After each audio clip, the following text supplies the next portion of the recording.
Hola, ¿cómo están? Bienvenidas, bienvenidos a un nuevo capítulo de Influyentes acá en CNN Chile, desde el Hotel Hyatt Centric.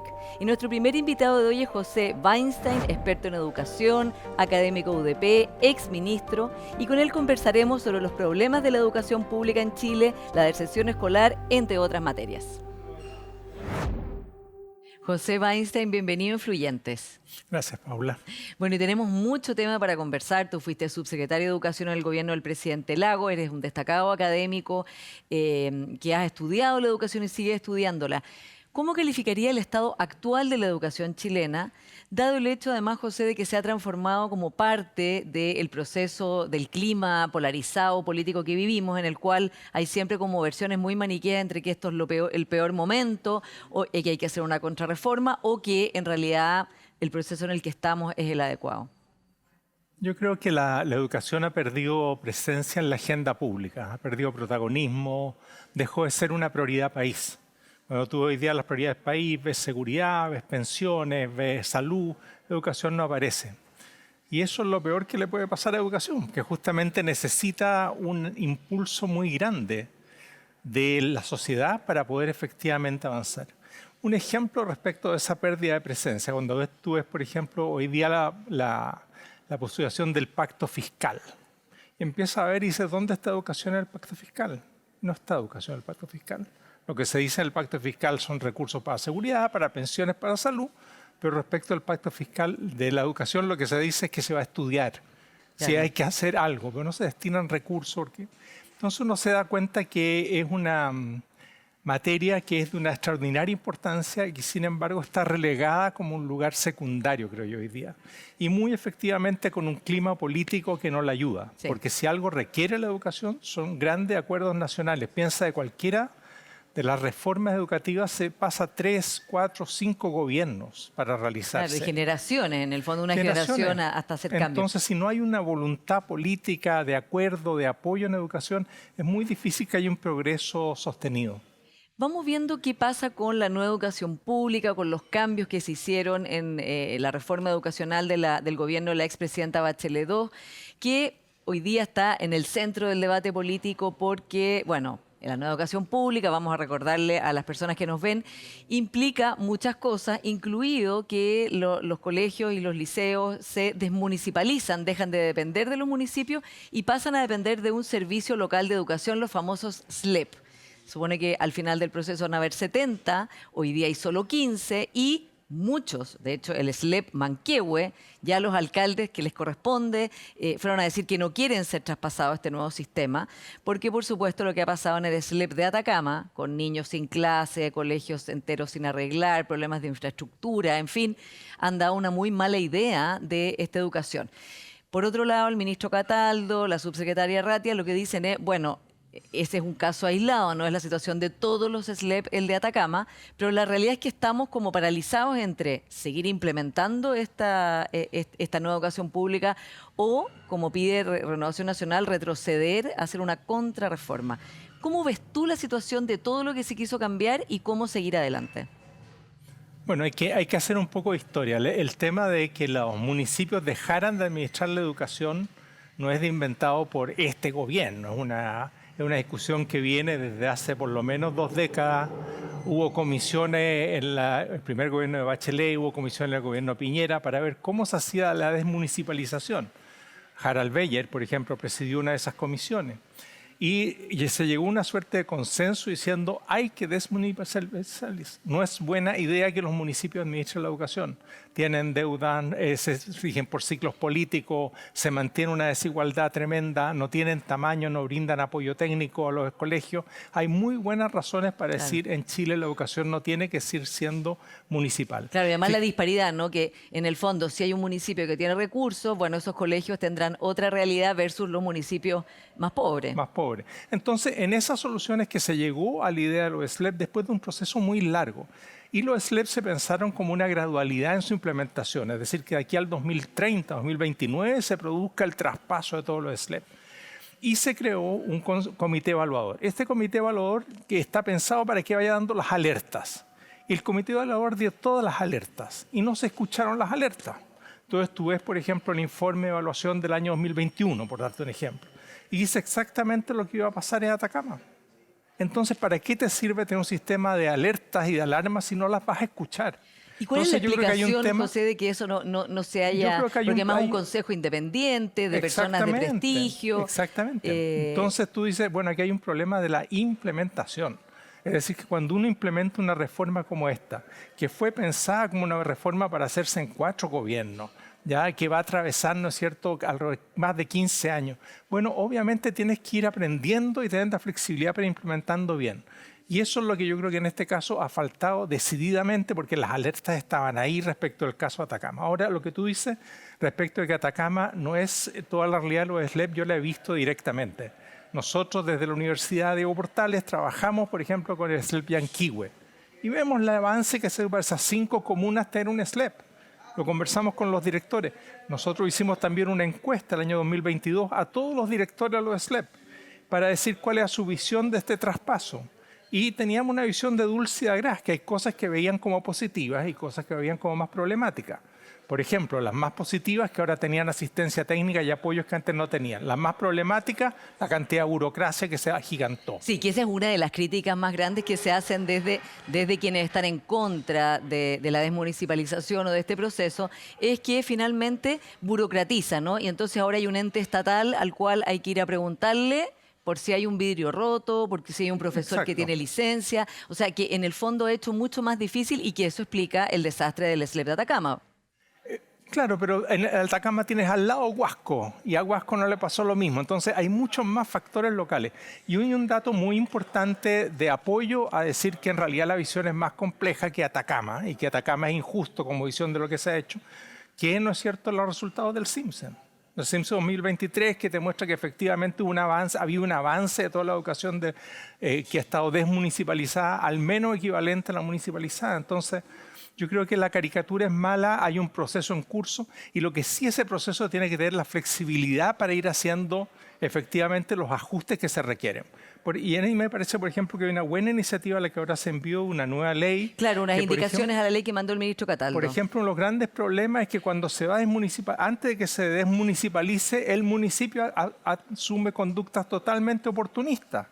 Y tienen, ¿no es cierto?, y inflan, ¿no es cierto?, una mochila, los salarios, etcétera. Entonces se entrega con deuda la educación. Ya entonces eso hay que impedirlo. Y eso es por lo que yo creo que ahí es bueno que haya hoy día, ¿no es cierto?, una ley que implique mejores traspasos, de más flexibilidad y permita lo que tú dices, que por ejemplo los reemplazos se puedan hacer rápidamente, que haya más flexibilidad en la gestión. Pero esos son ajustes en un proceso de implementación. Tú no puedes pensar que ningún gran proceso de cambio no tenga ajustes. La jornada escolar completa, unos grandes procesos que se vivió en Chile también de cambio como equivalente a este. ¿Cuántos ajustes tuvo? Sí. O sea, tú no eres partidario de una contrarreforma. O sea, creo que sería lo peor que podría hacer el país después de haberse embarcado en esto, después de haber hecho comisiones en un gobierno de un signo político en otro, después de llegar a la conclusión de que la municipalización no había sido una lógica efectiva para gestionar la educación. Ahora, ¿no es cierto?, intentar retroceder o crear estos reductos de que los municipios ricos ahora no se desmunicipalizan. Los municipios ricos deben ser justamente quienes aportan más a la educación pública. Ahora, dentro de lo que se critica también es que hay que empoderar más a los directivos de los colegios. Bueno, tú diriges el Centro de Liderazgo Educativo en la Universidad de Diego Portales, que en el fondo muchos estudios de educación reflejan que lo clave que es la figura del directivo, el director, que es la persona que va en el fondo a gestionar, pero mucho más que eso también, que va teniendo en la mano hacia dónde van, cómo coordinar toda la labor que se hace dentro del colegio. ¿Crees que con las indicaciones que se han presentado basta para empoderar a esos directivos que han quedado como bastante, digamos, sin herramientas para solucionar problemas concretos como los que hablamos? Sí, o sea, no van a quedar en una situación muy distinta a la que tienen los colegios municipales hoy día, pero yo no creo que esa no es una buena situación. Yo creo que hay que avanzar muchísimo más en este tema. Y lo que nos falta en Chile en realidad es una carrera directiva. Eso es lo que no hay. Porque tú tienes una carrera docente, claro, que está que se hizo el año 6, que tiene sus tramos muy claros, que va haciendo distintos incentivos, que premia a quienes trabajan en lugares de mayor vulnerable, que permite una progresión a las personas que están ahí. En el caso de los directivos no lo tiene. Entonces hay un absurdo de que tenemos carrera docente y no tenemos carrera directiva. La carrera directiva debe implicar cosas como las que tú dices, de mayor autonomía de gestión, de una trayectoria profesional más amplia, y no solo solo para el director, sino para todo el equipo directivo. Y eso se ha visto efectivamente que hace una diferencia muy clara desde el punto de vista de resultados. Cuando se dice, bueno, no se sabe qué se puede hacer en educación, dentro de las cosas que habría que hacer, esta es una evidente. Sí. Ahora, ¿qué pasa con la mirada general de la educación chilena? Hubo momentos en que hubo un salto muy grande de la educación chilena en los resultados, ¿no? Comentábamos antes, entre 2000 y 2012. De ahí en adelante había un estancamiento. Ha aumentado el gasto en educación, pero no han mejorado los resultados como se espera. Y nos hemos quedado en una situación compleja de no seguir avanzando en educación, que es el factor clave para combatir la desigualdad, para realmente tener una sociedad meritocrática, para cumplir todos los objetivos que necesitamos como país. ¿Por qué estamos donde estamos? Yo creo que efectivamente hubo una fase gloriosa de los cambios que fue, yo creo, toda la reforma de los 90, iniciaron el gobierno de Frey, que después siguieron en Lagos, siguieron en Bachelet, y que tuvieron una culminación muy exitosa. Y cuando tú ves los resultados en Chile entre el 2000 y el 2012, como tú bien decías, hay un salto muy grande. Y nosotros fuimos materia de estudio. La OECD nos estudió, McKinsey nos estudió, nos vieron como un caso efectivamente de gran progreso educativo. Pero el 2012 se produce un estancamiento. Y ese estancamiento yo creo que tiene que ver con que ya se pasó una nueva etapa. Lo que se venía haciendo y las mejoras que se habían hecho ya no eran suficientes. Se necesitaba dar un salto desde el punto de vista de lo más difícil, que es el aula y la sala de clase. La preparación del docente, el cómo trabaja en aula, el trabajo colectivo y así por delante. Y ese es el punto que estamos hoy día, que no hemos sabido hacer esas reformas que permitan efectivamente construir capacidades en la base del sistema. Se han hecho otras reformas que yo creo que eran necesarias, pero esta es la fundamental y esta toma tiempo. Y eso es lo que cuesta entender. Cuando tú dices, por ejemplo, los resultados del CIMSE que acaban de salir y tú ves una cosa alarmante. El 50% de los estudiantes de segundo medio tienen un nivel insuficiente en matemáticas. Ese es un tema. Esa es una meta que el país debe ser. Bueno, no puede seguir habiendo la mitad de los estudiantes en segundo medio que no han aprendido lo que tienen que aprender en matemáticas. Cuando tú empiezas a ver eso, de decir, ¿por qué ese alumno, uno de dos, no tiene ese aprendizaje en matemáticas? Te empiezas a dar cuenta que es un tema que es un entramado muy complejo, que partió probablemente en la casa, que siguió en la enseñanza básica, que tuvo que ver con profesores que no sabían enseñar matemáticas adecuadamente, que reprodujo estereotipos de género, porque aquí, por ejemplo, las mujeres están mucho más perjudicadas en matemáticas que los hombres, que no supo aplicar las matemáticas, que tuvo padres que no supieron ya en quinto, sexto básico apoyar a ese estudiante en su casa, que el colegio no tuvo. Entonces tú te das cuenta que en realidad esa llegada a segundo medio en esa situación es algo que es un problema muy complejo de revertir y que requiere mucho tiempo, mucha preparación, sobre todo en temas de docencia. Sí. Entonces Ahora, me interesaba hacerte el punto, Paula, porque muchas veces la gente como que minimiza la dificultad en educación. Como que dicen, bueno, no, cuando uno dice, bueno, pero Chile no avanza en productividad. Y la gente dice, no, es que es muy complejo avanzar en productividad porque hay que mover tantos factores y tiene que ver con temas de esta índole, de esta índole, de esta índole. En educación, al nivel que ya llegamos, avanzar es muy difícil y requiere un esfuerzo muy sostenido, sobre todo en construcción de capacidades. Y eso no es fácil de lograr.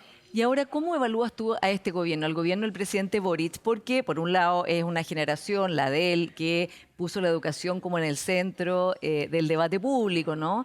La gratuidad en la educación, el acceso de todas las personas, independientemente de su nivel socioeconómico, a la educación superior, pero que este gobierno se ha visto con un déficit en materia educacional, que el mismo presidente Boric se lo reconoció a la senadora Proboste y a otros, en que no está satisfecho con lo que han logrado, y lo que más se ha conocido es el desastre del SLEP de Atacama, o estos ahora 800 niños que no tienen matrícula, el famoso sistema para encontrar reasignación de colegio, que hay niños que todavía no tienen, gran cantidad de niños, miles de niños que han desertado de los colegios y que no pareciera haber un plan orgánico de recuperarlo. ¿Cómo lo calificas tú? Yo creo que el gobierno en educación ha ido de menos a más. Esa es la visión que yo tengo. Creo que partió efectivamente con una dispersión y una falta de foco muy evidente.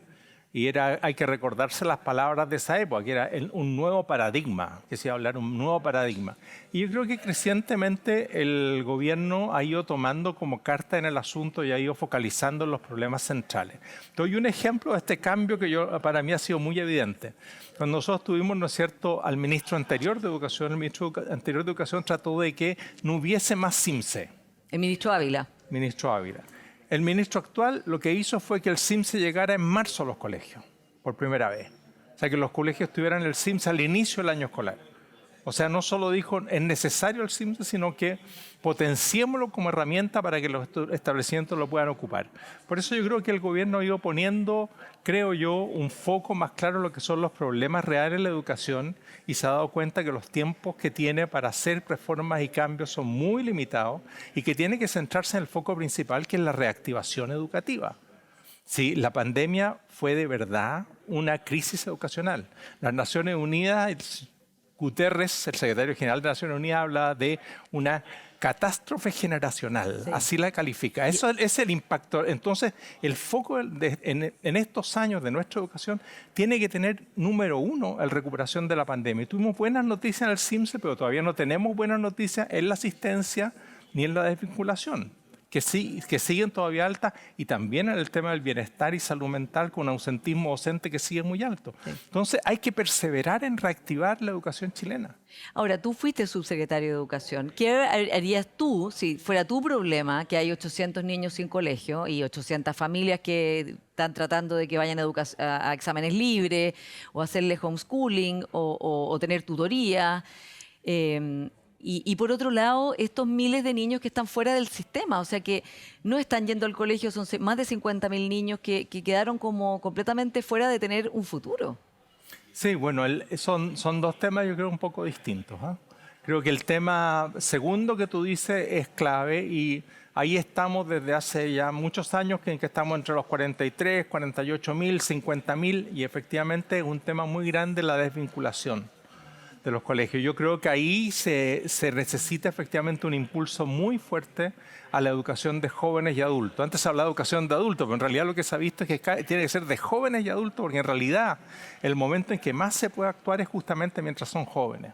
Ese es el momento de retomarlo y apoyar.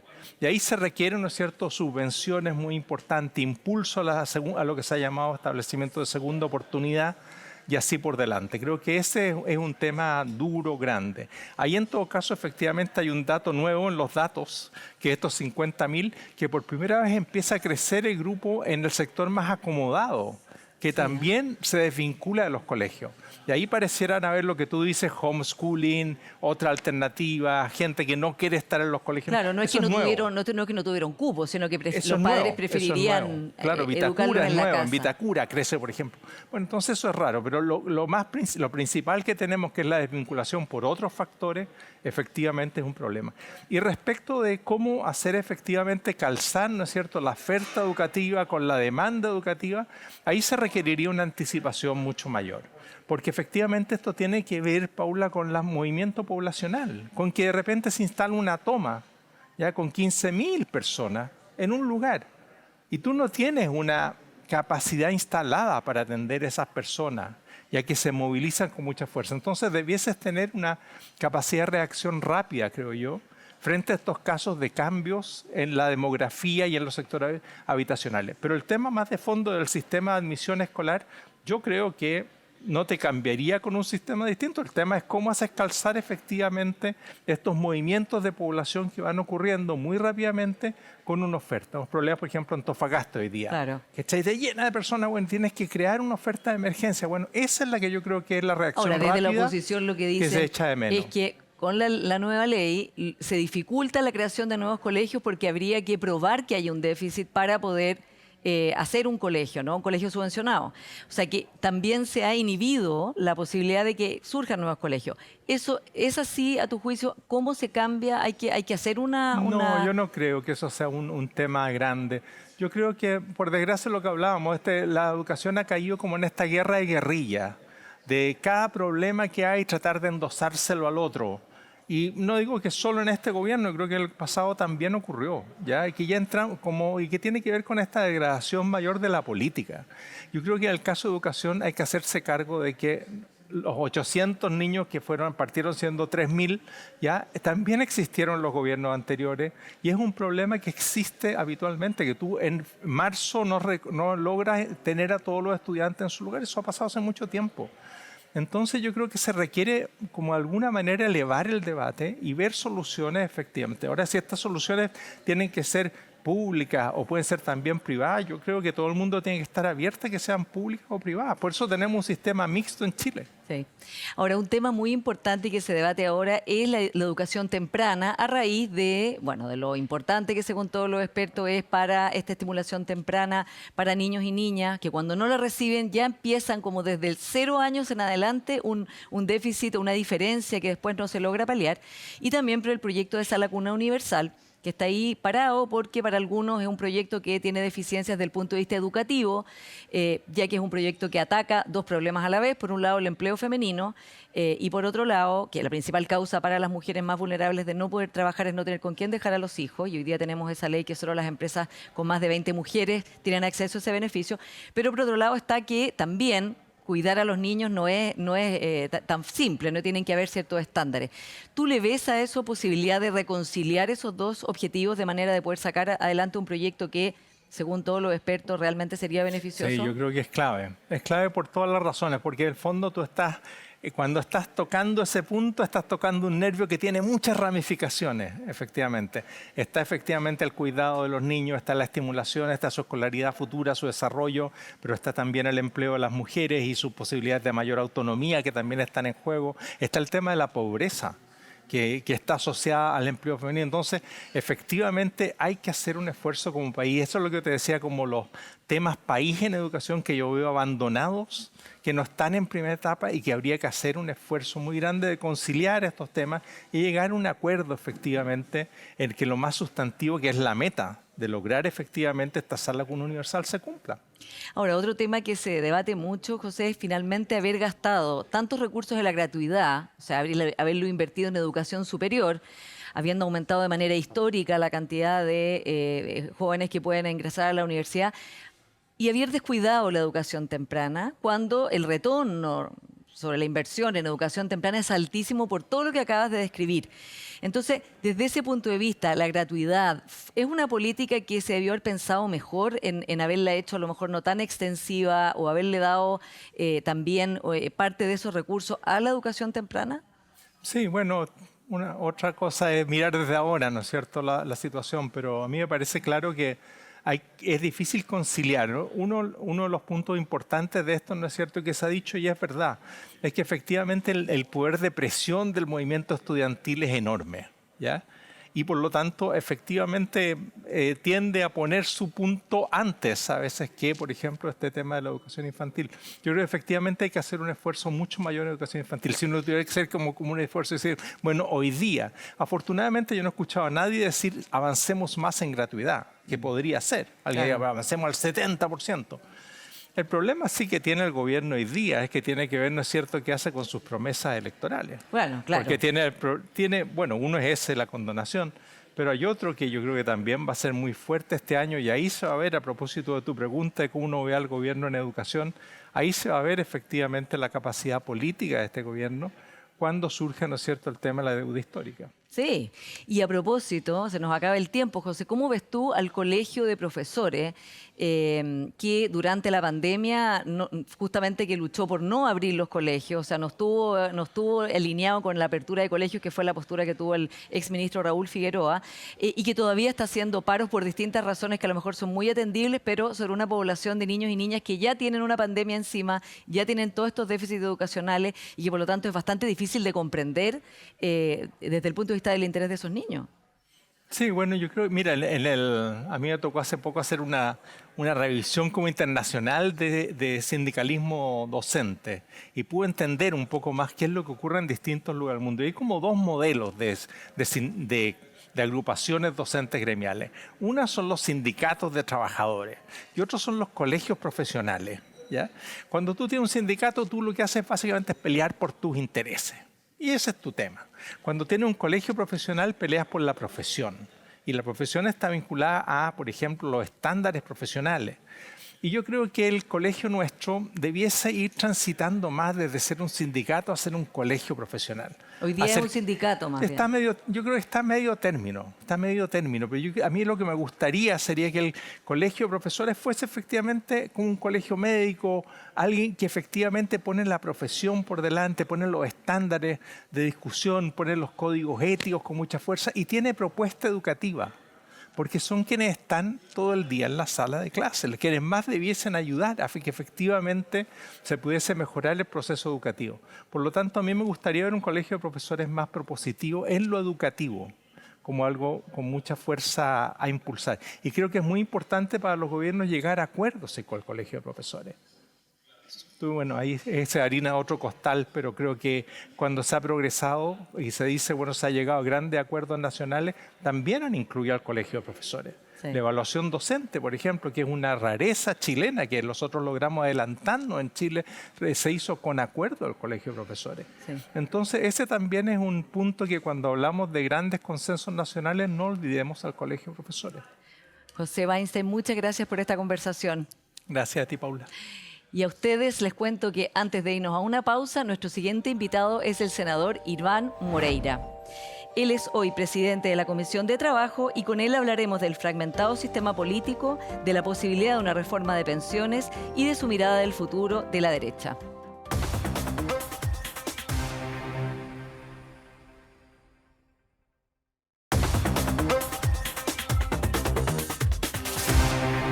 Senador Moreira, bienvenido al programa. Muchas gracias de poder compartir sin censura a esta hora de la noche, ¿no es cierto? Nunca, nunca censura, senador.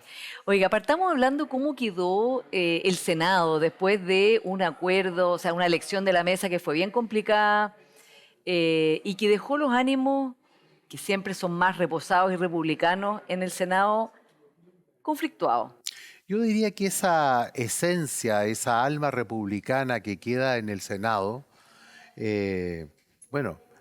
permitió que de lo averiado que pudiese haber quedado, se han ido de a poco recomponiendo las relaciones porque hay mayor madurez en tratar de comprender las cosas y eso hace de que seamos cuidadosos de la gobernanza que se da en el Senado por ser una Cámara seria, y hacerle honor al concepto de Cámara Alta, porque obviamente marcamos la diferencia cuando se trata de la Cámara de Diputados, en que vemos que existe una ingobernabilidad total.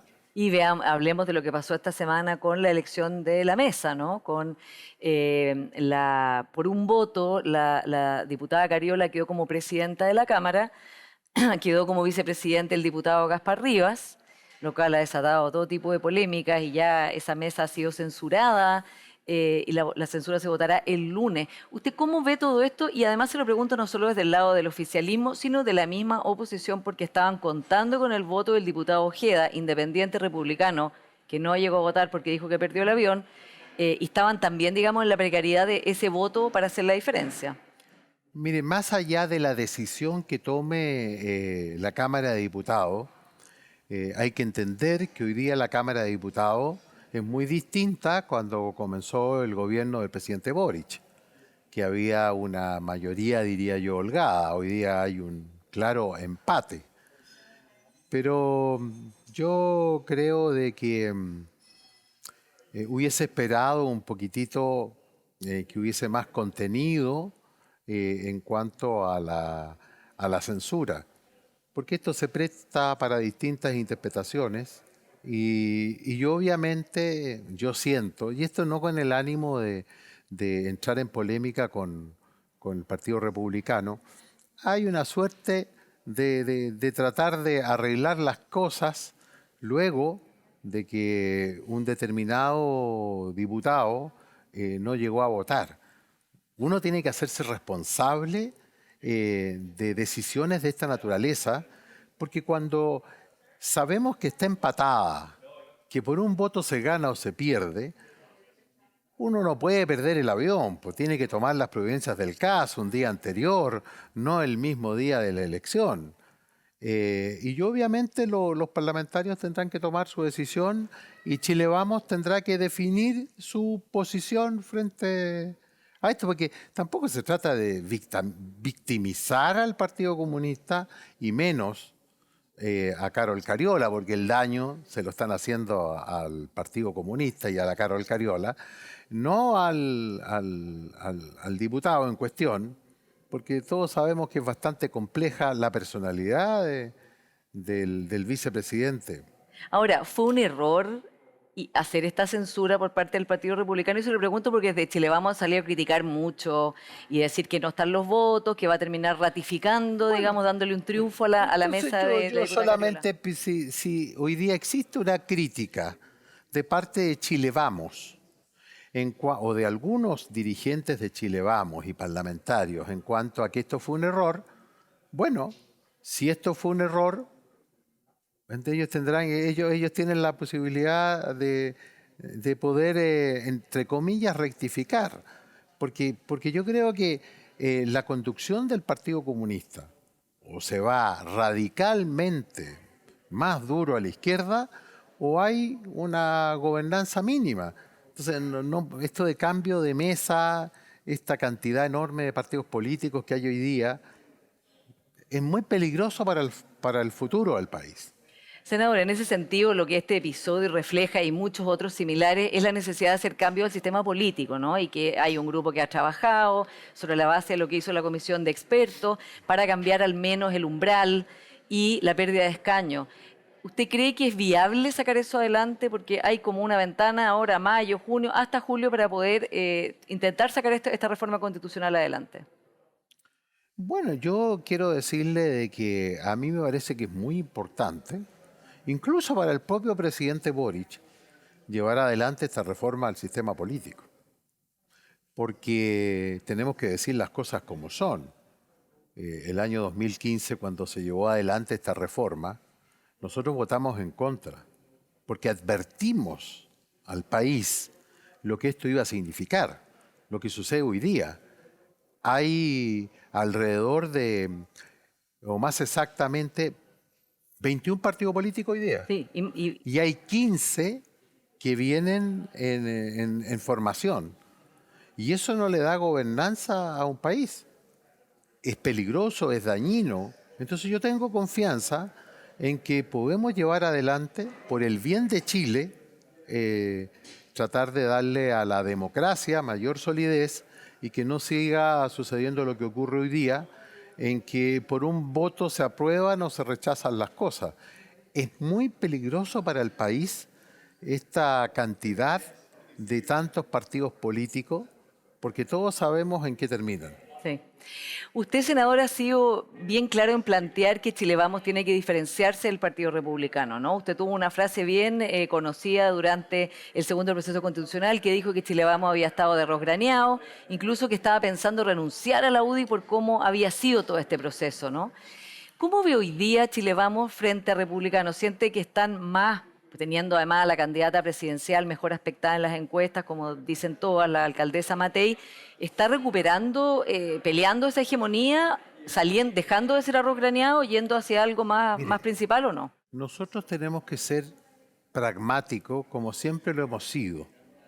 Y creo que el mayor pragmatismo lo demostró Jaime Guzmán en el propio Senado, cuando se eligió a Gabriel Valdés de presidente del Senado, que le dio una cierta estabilidad a la democracia.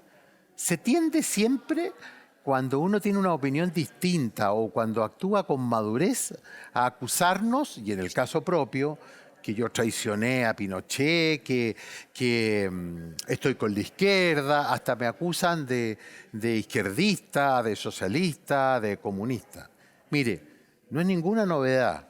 Yo apoyé, he justificado, por razones históricas y por lo que vivimos en esa época, el 11 de septiembre. Pero yo cuando se inició la democracia en Chile,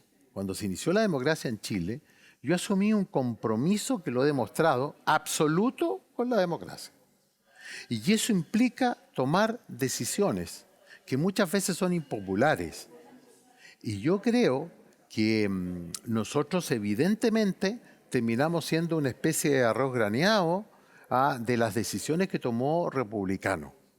Ahora, yo creo que el Partido Republicano no puede ponerse en una posición que permita que siga gobernando la izquierda. Por lo tanto, yo espero que ellos puedan aterrizar en su minuto y entender que primero está Chile, no un camino propio. Ellos tienen derecho a tener camino propio. Porque cuando nosotros hablamos de un legado del presidente Piñera, estamos hablando de que Chile Vamos lo recoge. Ese legado del presidente Piñera, que incluso logró combinar algo que quizás nadie impensable. Logró combinar el principio de subsidiariedad con solidaridad a través de lo que es histórico, que es la pensión garantizada universal, que es un ejemplo de cómo un gobernante logró conciliar intereses políticos que podrían haber sido distintos.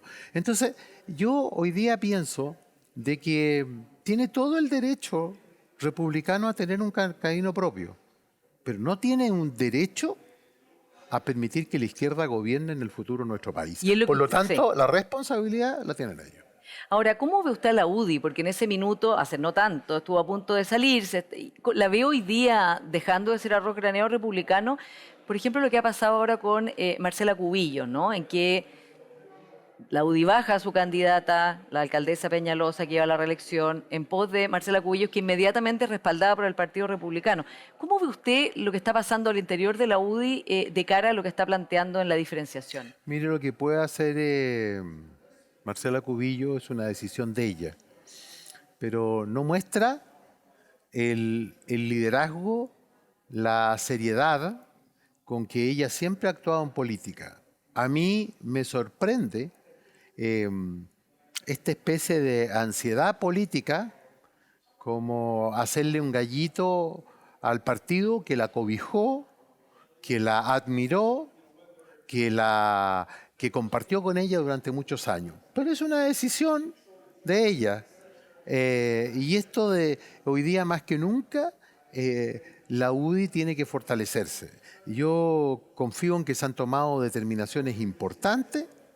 Tendrá que venir una nueva mesa en la UDI, pero no nos olvidemos que nosotros no podemos estar bajo el alero del discurso fácil, del discurso duro que quiere escuchar la gente por el mal gobierno.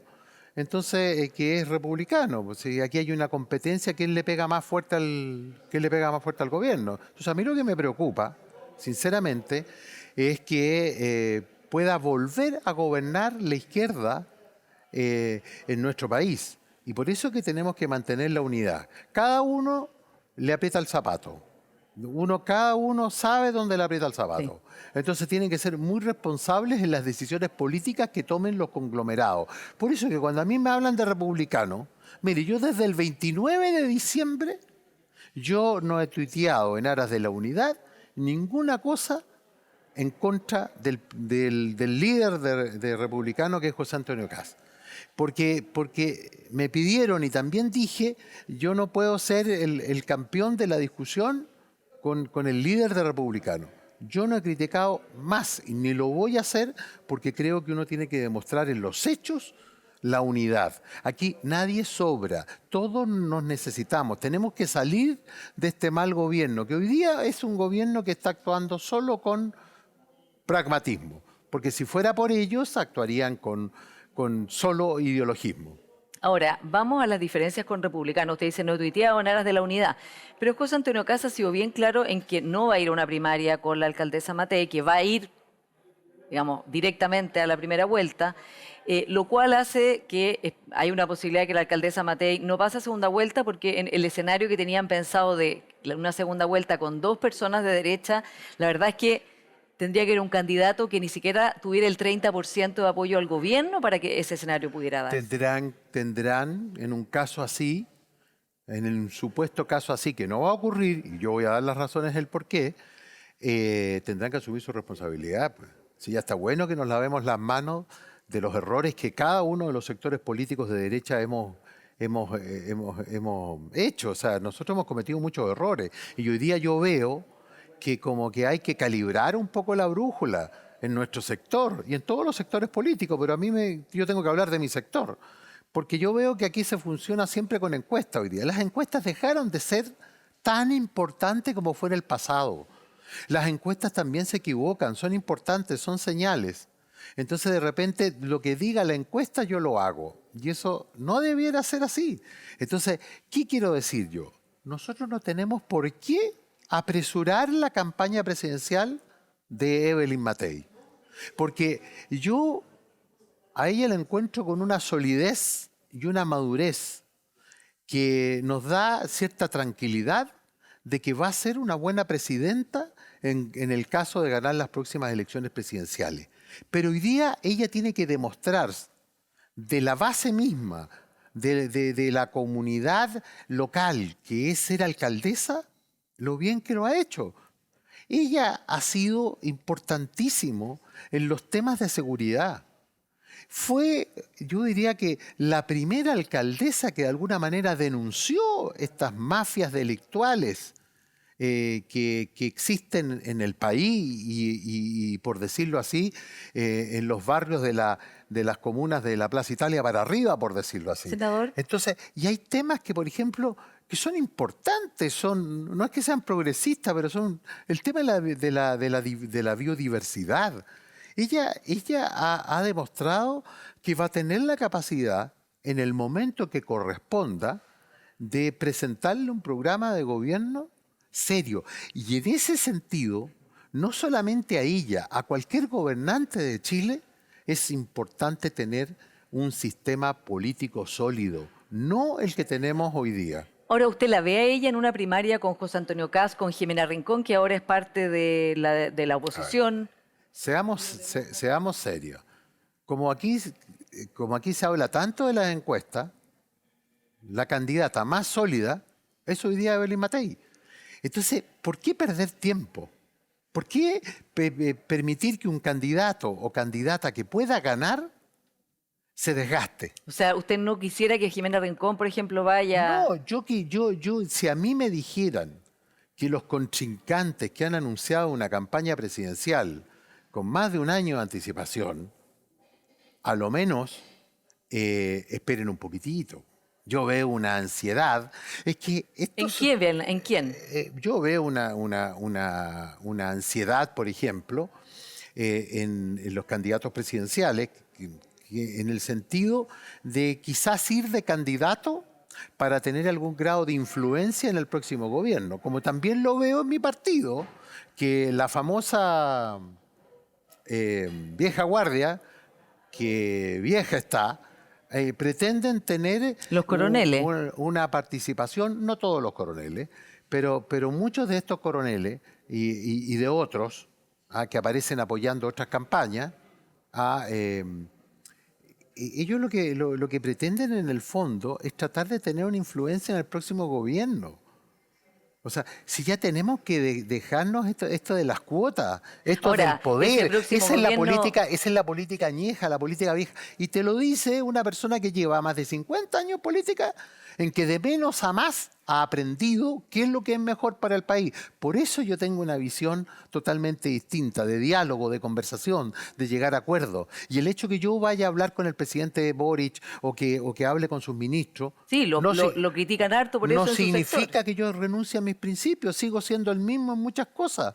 Pero yo quiero lo mejor para Chile porque yo creo que estamos hoy día en un abismo y no podemos estar con esa politiquería del pasado, que nosotros también tenemos nuestra responsabilidad en el pasado, en muchas cosas, en no haber tomado decisiones, ¿Cuáles? haber hecho modificaciones. Por ejemplo, seguramente en el tema que me vas a preguntar tú de la reforma de pensiones, de pensiones. yo no soy fan club de las AFP.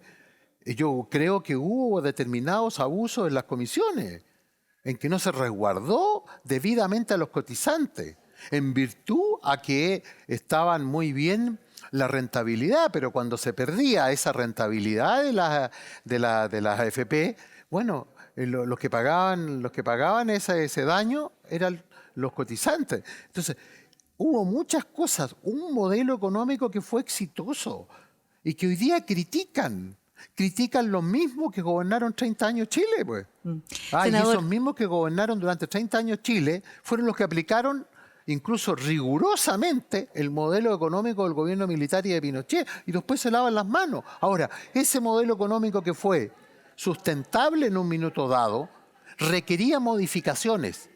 Y nosotros somos responsables de no haberla hecho. Ahora, no porque no la hayamos hecho en el pasado, no las podemos hacer hoy día. sí, eso justamente le quería preguntar porque, claro, muchos presidentes, incluido el presidente Lagos, Bachelet, Frey, etcétera, no pudieron pasar mucho de su parte de su programa porque el sistema binominal les impedía tener las mayorías para hacer esos cambios, y eso es verdad, y los votos no estuvieron. O sea, hay un amor tardío por esos gobiernos de la concertación por parte de la derecha.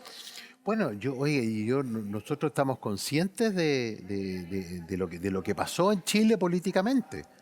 Pero también fue injusto decir durante estos 30 años de democracia los gobiernos de la concertación no hicieron nada. Sí. No, yo creo que el país funcionó, el país, yo creo que gracias a esa estabilidad del pasado ha podido no sucumbir frente a la situación política, económica y social que ha vivido Chile, especialmente en el estallido social. Y a propósito de Evelyn Matei, oye, Evelyn Matei recuperó un lugar que trató de ser emblemático de la violencia de la izquierda, como es la Plaza Italia. Ella recuperó eso. Entonces, ella y esto no es por hacerle propaganda a Evelyn, pero ella ha sido una gran alcaldesa. Sí, ya le está haciendo igual alta propaganda. Oiga, senador, lo quiero llevar a la reforma de pensiones, porque usted preside la Comisión de Trabajo y ha dicho públicamente que es importante sacar adelante esto, no como otros de su sector que están más bien con negarle un poquito la sal y el agua a este gobierno,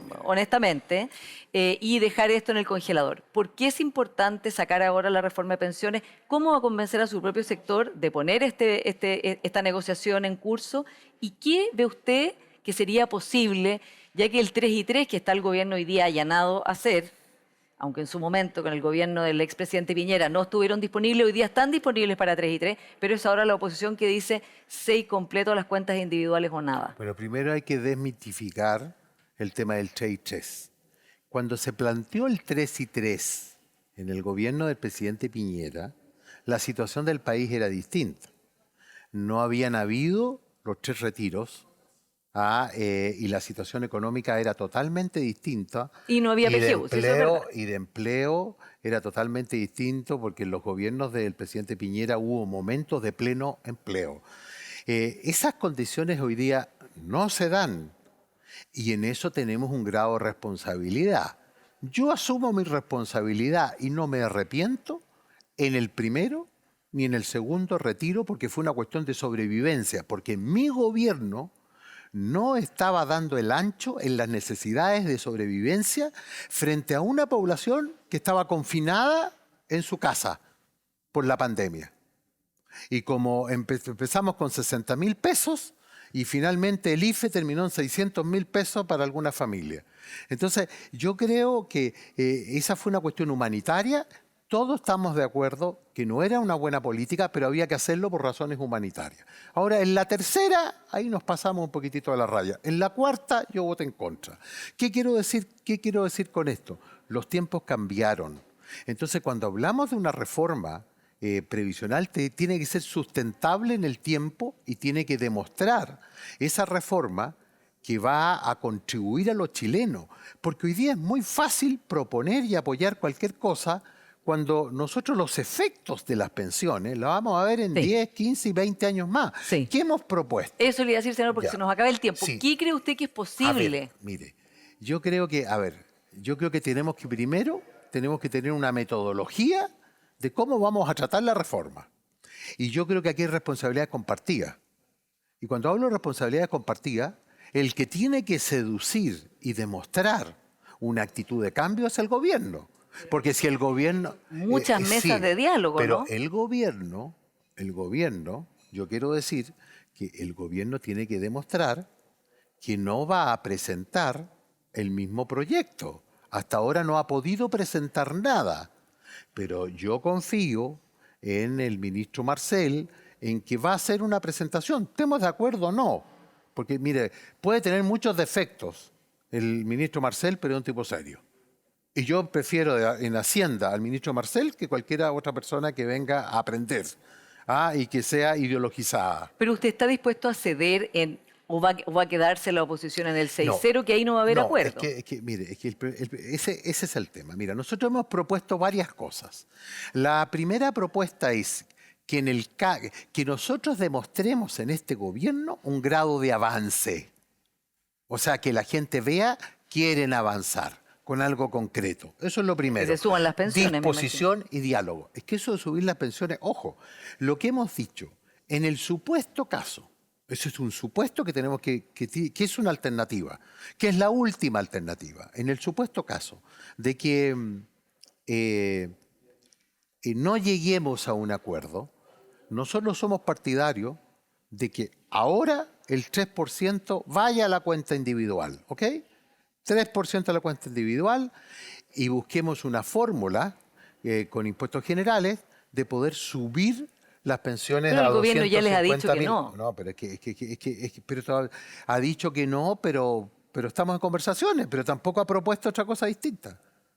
Ahora, y lo otro que yo quiero decir es que lo otro que podemos hacer, que también ha sido en la conversación, esto no es idea mía, en el fondo que separáramos el proyecto. En primer lugar, subir la PGU.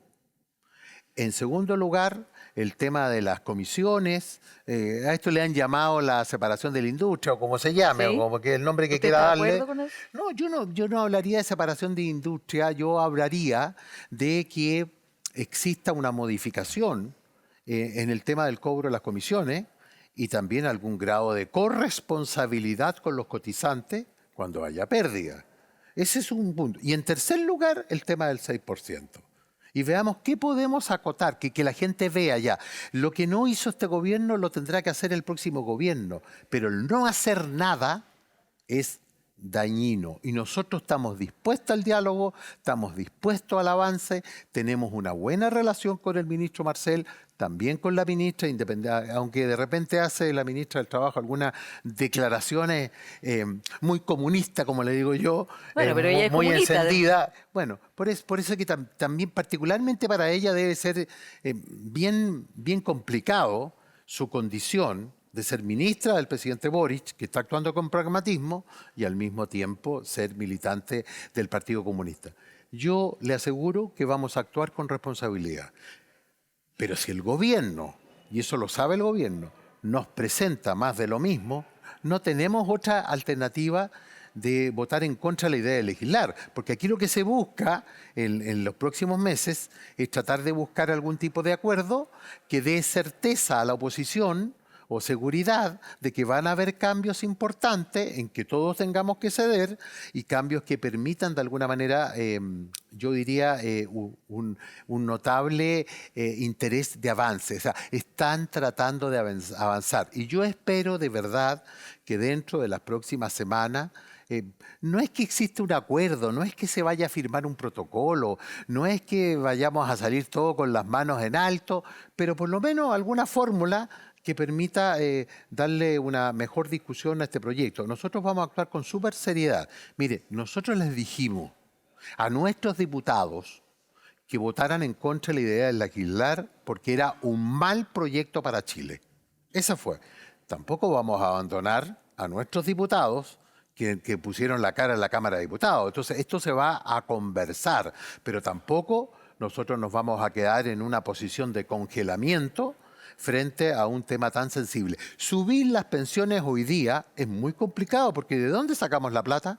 Pero ya encuentro que ya hay temas que yo creo que se están, de alguna manera, se están despejando. Por ejemplo, yo no veo ahora el mismo interés que había antes por este órgano que el administrador previsional, que era el que iba a recaudar, iba a entregar pensiones. Hoy día vamos a tener la oportunidad de elegir un ente privado, un ente público. Nos equivocamos porque quiero reconocer también los errores y los aciertos.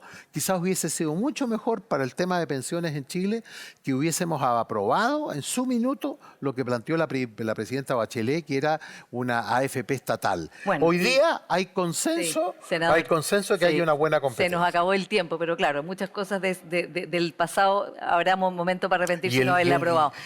Senador Y Moreira. el rating se nos fue a las nubes. Total.